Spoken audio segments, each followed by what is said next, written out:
Cansado de ter uma bunda metralhada por celulite? Os problemas acabaram. Chegou agora a academia Body Shape, o corpo perfeito pra você. Foi? Valeu, gente. Obrigado. Você disse?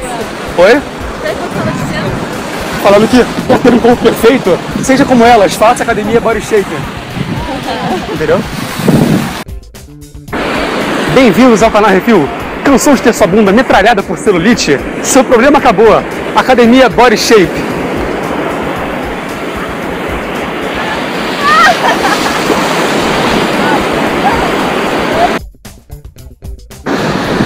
Que gracinha. Quantos meses?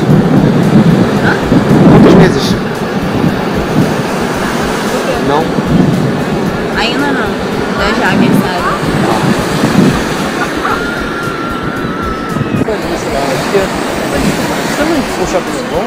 Oi? Shopping bom, shopping bom? Sabe já? Também não. Ah, tudo bem. Só se vender perguntando. Ah, tá, obrigado. Ah, entendi, obrigado. Gente, que graça, quantos meses? Todo assim? Brincadeira. Nada. Você lembra onde fica o shopping bom? Pra lá? Depois do canal, você fala Ipanema e o canal.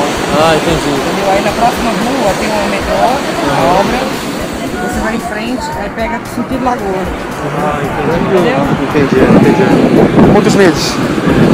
Eu? Quase ganhando. Ah, é? Eu sou vidente. Eu não tô conseguindo malhando. Malhando há quantos meses? Acho que é o seguinte, também, desculpa, o shopping Leblon sai pra qual direção fica? Se é para lá ou para lá?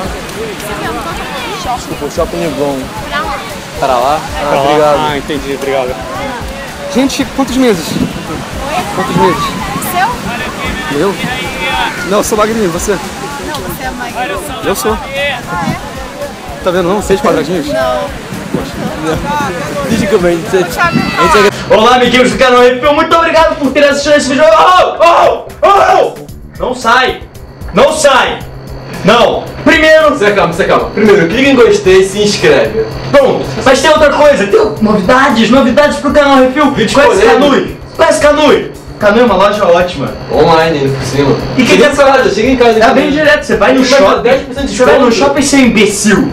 Gasta, peraí, não acabou aí. A Canui dá 10% de desconto pra todo mundo que assiste os nossos vídeos, porra! Coloca lá, Canui, não, Refil 10 como código. Vai ter o link na desconto. descrição. O link está logo aqui embaixo. E outra coisa, próximo vídeo será polêmico. Bem polêmico. Próximo vídeo irá envolver o pênis de nós três. Parei aqui, continua.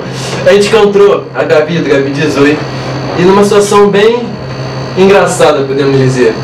Não sei se vai fazer um vídeo explicando a situação, mas eu queria mandar um beijo pra Gabi. E se quiserem acessar o canal dela, também vai ter vídeo na descrição. Link na descrição. E mais uma coisa, a gente tem uma ideia engraçada pra caralho no próximo vídeo, só que assim, a gente tá aberto a novas sugestões. Então se você tem uma ideia boa, que não comprometa a sua integridade física e moral, você pode mandar e se for bom a gente vai fazer. Então, por favor, use sua criatividade e coloque coisas aqui embaixo. Valeu, galera, é isso. É isso aí, se inscreve, Curta e compre na Canui porque é foda. Refil 10, hein? Galera, está aberto. Caralho!